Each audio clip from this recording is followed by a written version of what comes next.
Welcome to Chillin' 101. We hope this video helps. In this video, I will explain how to make funnel cakes in a deep fryer. First, let's prepare the batter.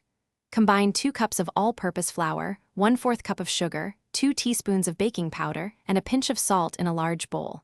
In a separate bowl, whisk together 1 1/2 cups of milk, 2 large eggs, and 1 teaspoon of vanilla extract.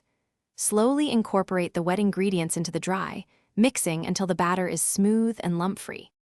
Now, let's get ready to fry. Fill your deep fryer with 3 to 4 inches of vegetable oil and heat it to 375 degrees Fahrenheit. Carefully pour about 1/2 cup of batter into a funnel, keeping the bottom opening closed. Hold the funnel about 2 inches above the hot oil and release the batter in a continuous, swirling motion, creating a lacy, circular design. Fry for about 1 minute per side. Once the batter hits the hot oil, it will cook quickly. Fry each funnel cake for about 1 to 2 minutes on the first side until it's a beautiful golden brown.